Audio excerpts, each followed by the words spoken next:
ஹோட்டல்லலாம் கிடைக்கிற மாதிரி விதவிதமான சைட் டிஷ்ஷோட தோசை சாப்பிடணும்னு ஒரு ஆசை. அதுவும் குறிப்பாக நம்ம ஒரு ஹோட்டல் ஸ்டைலில் புதினா சட்னி, தேங்காய் சட்னி எல்லாம் வச்சு சாப்பிடணும்னு ஒரு எண்ணம். அது கூட நெய் தோசை கூட இருந்தால் சொல்லவே வேண்டாம். இதில் ஃபஸ்ட்டு நான் புதினா சட்னி தான் அரைக்கலான்னு பிளான் பண்ணேன். இது செய்யறதுக்கு கடாயில் 2 டேபிள் ஸ்பூன் கடலைப்பருப்பு, 2 டேபிள் ஸ்பூன் உளுத்தம்பருப்பு ரெண்டுத்தையும் லேசாக ஃப்ரை பண்ணிவிட்டு ஓரளவுக்கு வறுபட்டதும் 2-3 காஞ்ச மிளகாவையும் சேர்த்து பொன்னிறமாக வறுபட்டதும் எடுத்து வச்சிடலாம். அதே கடாயில் ஒரு 10-12 சின்ன வெங்காயம் சேர்த்து லேசாக வதக்கிட்டு கூடவே ஒரு துண்டு இஞ்சி 7-8 பல் பூண்டு சேர்த்து வதக்கிக்கணும். வெங்காயம் ஓரளவுக்கு வதங்கினதும் ஒரு சின்ன தக்காளி, ஒரு சின்ன பீஸ் புளியும் சேர்த்து ஒரு 2-3 நிமிஷம் வதக்கிட்டு இதோட ஒரு கை நிறைய வர மாதிரி புதினா இலை, கூடவே அதோட பாதி அளவு மல்லி இலை ரெண்டும் சேர்த்து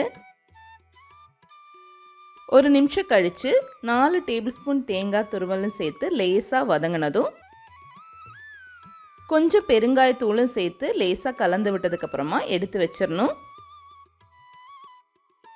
கடைசியாக 3 பச்சை மிளகாவை வதக்கி சேர்த்துக்கணும். ஓவர் ஃப்ரை பண்ணாமல் ஓரளவுக்கு வதக்கி இந்த மாதிரி சேர்க்கும்போது சட்னியில் அதோட ஃப்ளேவர் ரொம்ப நல்லாயிருக்கும். அரைக்கும் போது ஃபஸ்ட்டு வறுத்த கடலைப்பருப்பு, உளுத்தம்பருப்பு, காஞ்ச மிளகாய் எல்லாத்தையும் கொஞ்சம் கொரன்னு அரைச்சி எடுத்துட்டு அதுக்கப்புறம் மற்ற பொருட்களெல்லாம் சேர்த்து அது கூடவே கொஞ்சமாக உப்பு, தேவையான அளவு தண்ணியும் சேர்த்து அரைச்சி எடுத்துக்கணும். கடைசியாக கடுகு, உளுத்தம்பருப்பு, காஞ்ச மிளகாய், கருவேப்பிலையெல்லாம் சேர்த்து தாளிச்சிட்டு புதினா சட்னி ரெடி பண்ணிட்டேன்.